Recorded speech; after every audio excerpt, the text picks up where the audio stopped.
this lesson, I'm going to be going over it's kind of the basics as far as terminology goes for deeds and title and pretty much everything that encompasses the closing process. So, first disclaimer, very important. This is not legal advice. Okay, this program, this course, all this is not substitute for real legal advice. I am not an attorney. I have been through a lot of different situations, and I am happy to advise you based on my experience, but this is not legal advice.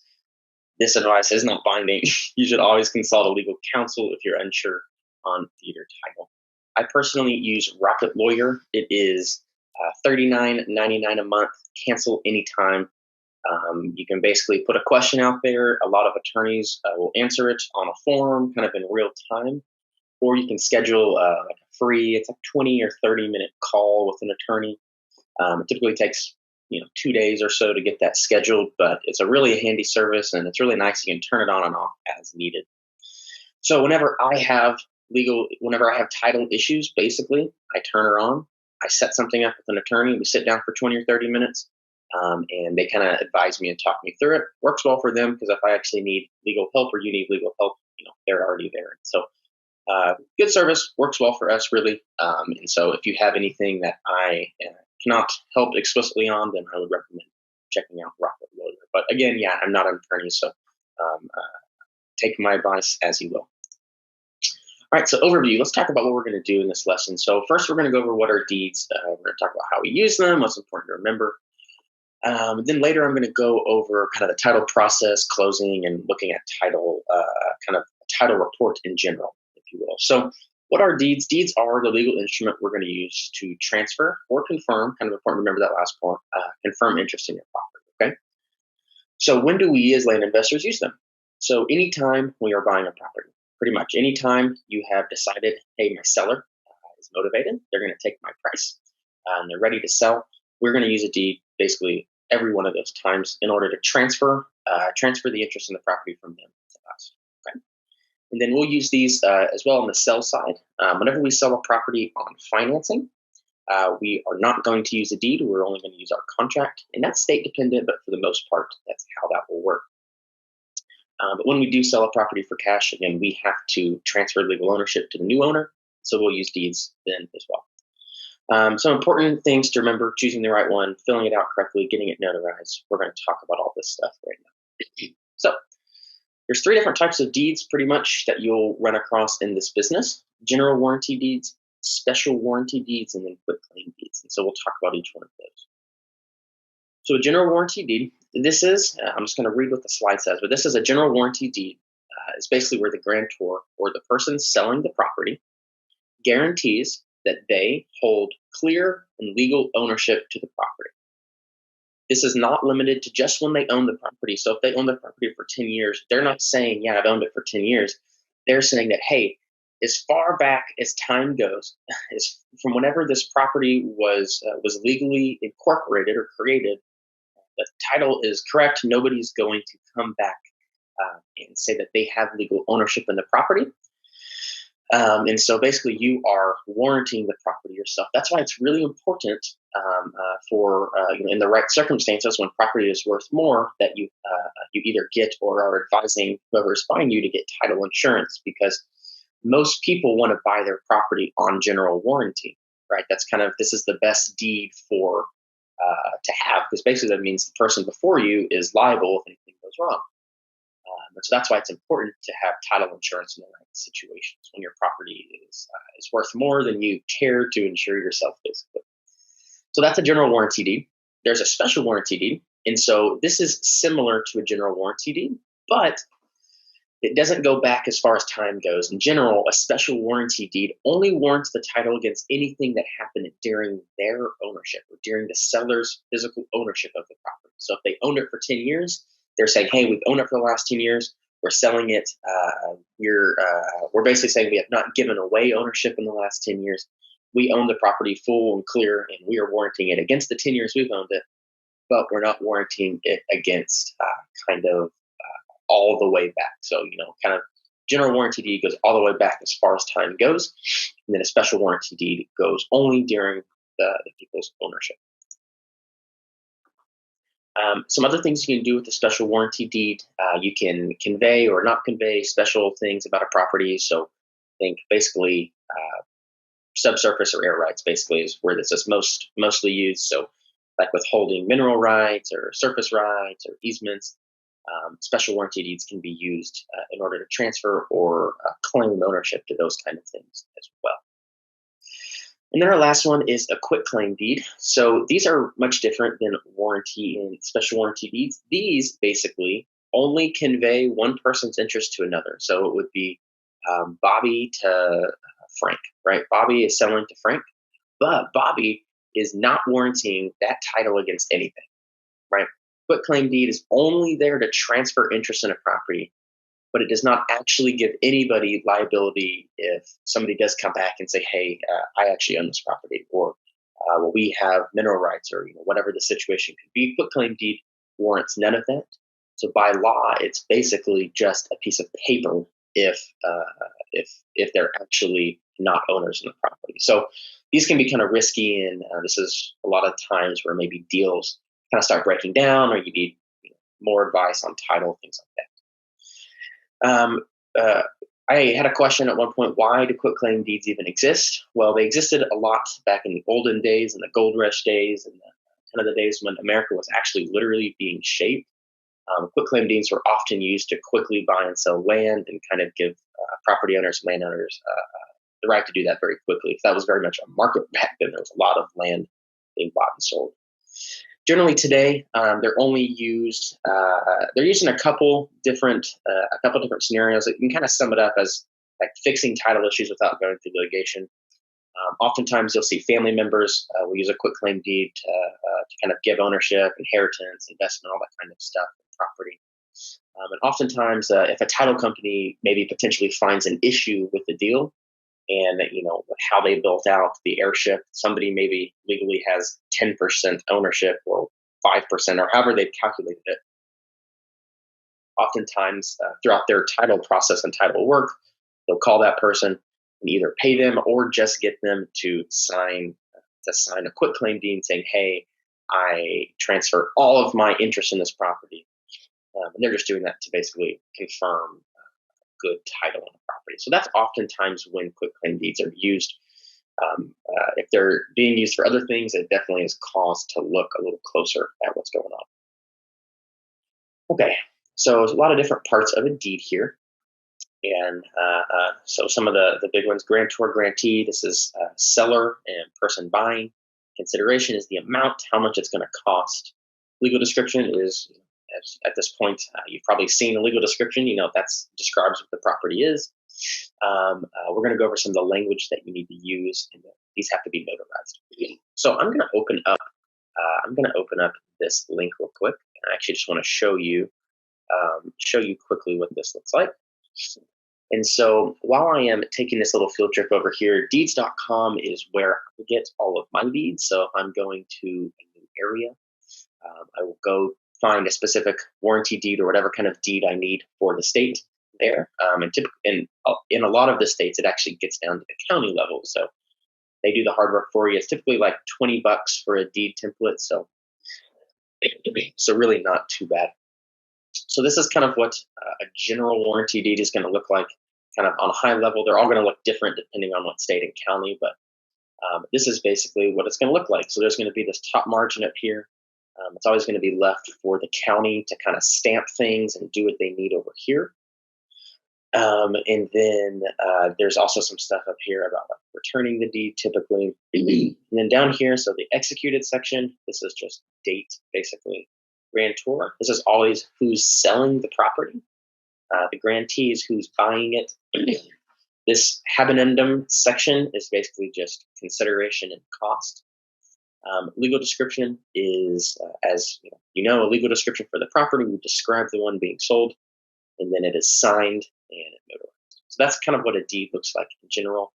And then if you're going in, let's say that you're working in a specific county in Arizona, maybe Mojave County, you could come in here and actually choose that. And basically for $20, they'll give you warranty deed, a guide on how to use it specifically for that county, updated recently, which is nice. and then a completed example as well. And then you also get a couple other things as courtesy. So this is really nice to have, and this is what I use for everything. So you come through, get whatever county and state you're using, and buy the template, and that's what we use for our deeds. And so that's what a deed looks like. That's where we get them. Let me hop back in here.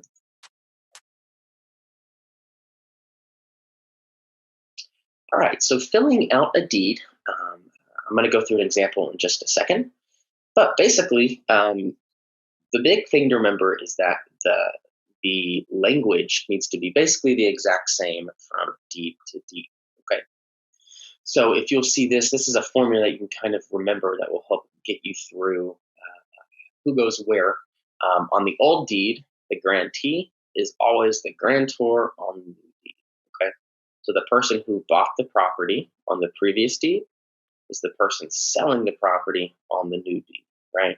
It'll take a little while for that to sink in, but once you do it a couple times, it'll make plenty of sense. We want to use basically the exact same language so nothing can be misunderstood, and I'll show you what I mean by that. Whenever we fill out who we are, so maybe we're selling the property, or maybe we're buying the property, so seller, buyer. Wherever we are on the deed, we need to ensure that our language is correct for our property. So if you're mailing or if you're buying under the name of a company, generally it's company name, comma, for me it would be a Texas limited liability company, comma, with a mailing address of whatever your mailing address is. So that's how you would say, hey, my company's buying this property. You would put that statement in on the deed. Okay. Then basically legal description and name need to match from deed to deed. So I'm going to hop over and do a quick example here with you of what this actually looks like. So I'm just going to take a property that we recently bought and sold, and I'm just going to show you all of the title work that was done throughout that process. So let me come over here and grab this one. And so basically, we should have all of our documents in here. They should populate. And so this is, again, how we keep track of everything in Trello. We use cards for every property, and then we store the documents in here. So let's look at all the different deeds in this chain of title. Okay. So this is whenever he responded to our offer and said, hey, I'm interested in selling this property. So we came down here, and this one actually is a little complicated, so interesting for teaching here. This one, the only recorded deed was a quitclaim deed. And so this was basically a sister who deeded the property to a brother. Sister was passing away, and so deeded it to the brother to hold on to for family or whoever. Whatever they needed never happened, and so he's owned this property for a very long time.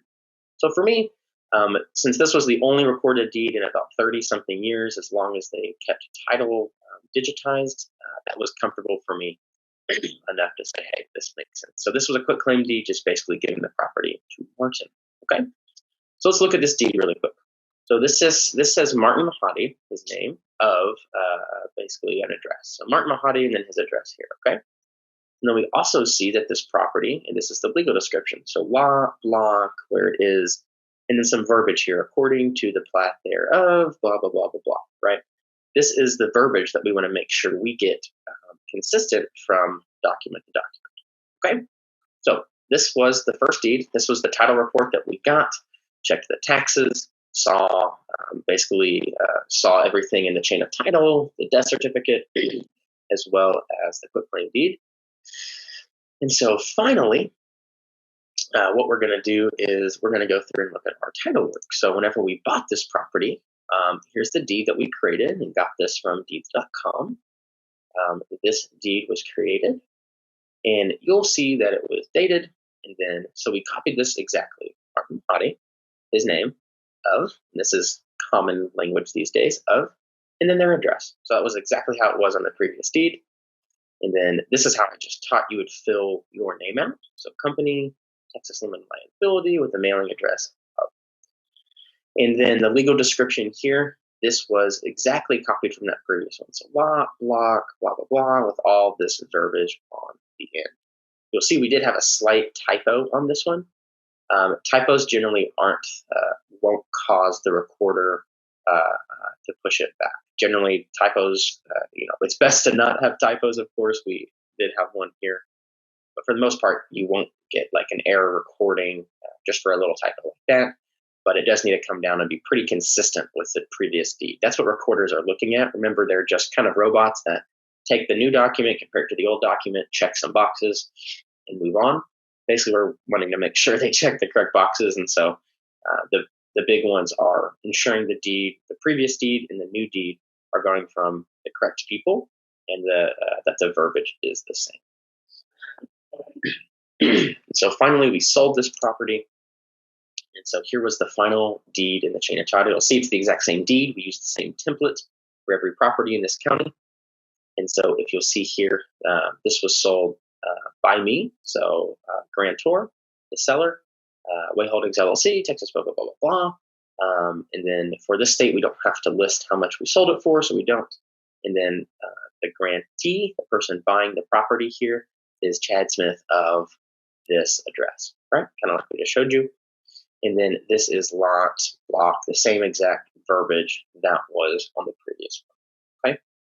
So that is an example of basically the paperwork you're going to do for your properties, right? You're always going to make a deed. The old grantee, the person who bought it, is always the new person on is the grantor on the new deed. We want to make sure the language is consistent from deed to deed. It's really, really important that your language is consistent.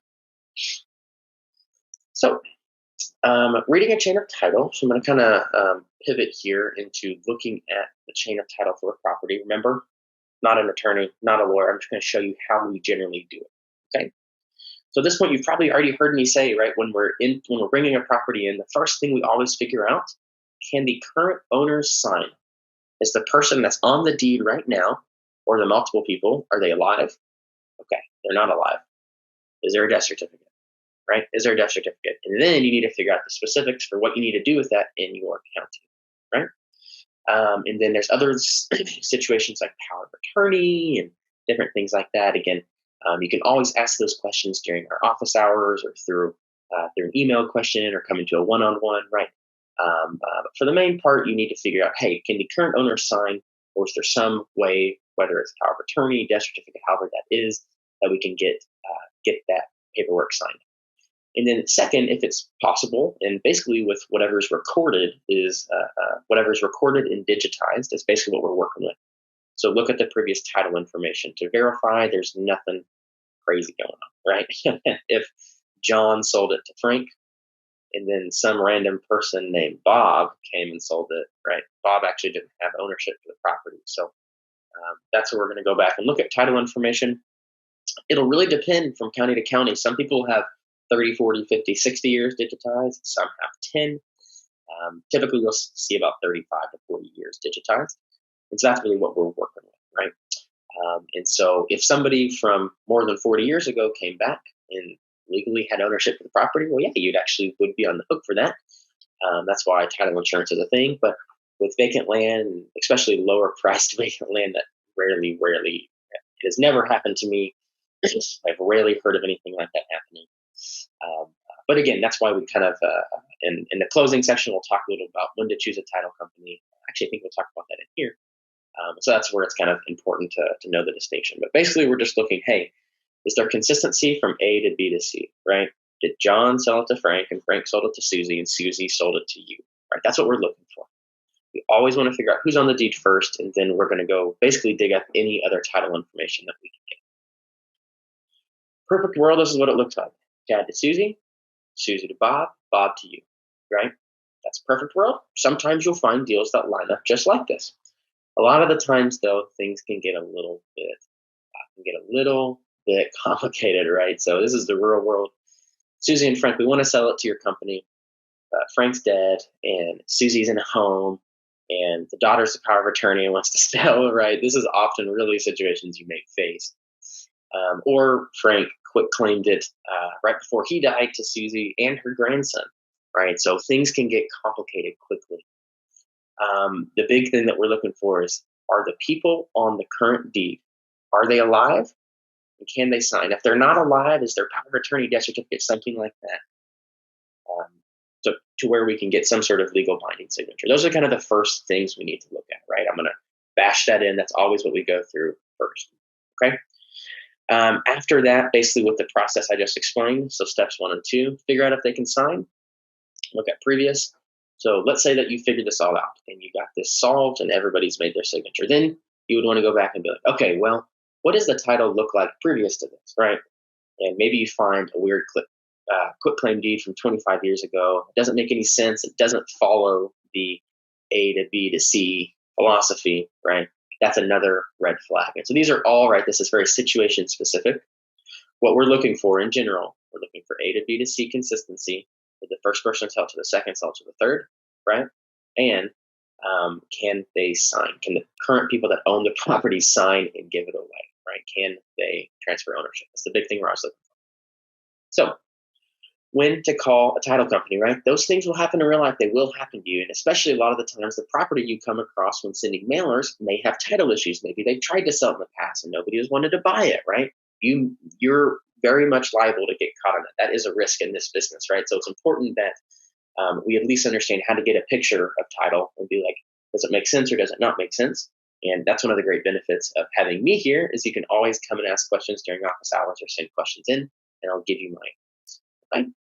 And so tip, all right, here's my big tip. You can call a title company and explain your situation and say, hey, title company, I got this thing going on. Frank's dead. Susie's in the home. Daughter's this. I really want to buy this property.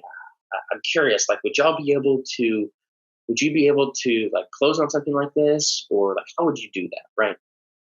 Basically, you can call a title company and give them your situation. And oftentimes they will explain to you how they would handle the situation in hopes that you're going to do business with them, right? And so oftentimes, if you don't know, you can call a title company and say, hey, how would you guys handle this? If I were to come here, how would you guys go through this, right? And so that's something that I've done on many occasions. And probably, I've, I would say half the time you call, maybe 3/4 of the time you call, you'll get somebody that will be nice and kind of explain the situation. And, you give them a few minutes. And in all honesty, sometimes you end up doing business with them. So it works out well for them. But one thing to remember, it's like asking a doctor if you're sick, right? There's always a problem. And so when you go to a title company, they're always going to tell you, well, yeah, of course, you need to close this through title, right? Kind of like if you call a vet, like here's a story. When my dog was young, he was throwing up, and we called the vet, and they said, oh, you got to take him to the emergency room right now, immediately, blah, blah, blah, blah. And then we called another, and the first one we called was like an emergency kind of vet, right? The second one we called was just a doctor's office, like a vet's office. And they said, no, that happens with a lot of puppies. You just should bring him in for, right? So it depends on who you call. If you call the title company, of course, they're going to tell you, hey, yeah, you need to come through us for this, right? But the nice thing is they have to explain, because if you say, well, okay, why would you say that? They say, well, we need to file this, we need to do this, and you can get some intel and some advice and ideas from them. That's what we do a lot, right? Keep it constructive with them on the phone. Okay, so how would you approach that, right? So like you say, I need to work, like you say that we, would likely have to close their title on this. What would y'all do? Like, how would we handle this? And they generally will explain to you their process. When to call a title company or when does it not make sense, right? There is no set in stone example here. I don't have like it needs to be 10% of the down payment plus purchase, right? There's nothing like that. It's very much up to you. If you're buying a $1,000 property that needs $1,000 to close the property, and then the property's worth $4,000, well, is that worth it for you? You paid $2,000 for a property that's worth $4,000, still a good deal. But again, is that how you want to invest? Do you want to have less margin in the deal, right? That's personal preference. But you really just kind of look at it and say, hey, what's the margin in the deal? What's this going to cost me? And another thing, oftentimes sellers will pay for it. So if you come back and you say, well, we wanted to give you this much, but all this title work, I can't close this in house. We got to close the title company. You can either say, yeah, unfortunately, y'all would have to pay for it, or hey, I would love to split it with you. We could do this, that. Oftentimes we get a seller to help lower the price a little bit in order for the title burden. So there's a lot of ways to go about it. But when to call a title company, whenever you just don't know what to do, right? And then oftentimes they'll give you a right?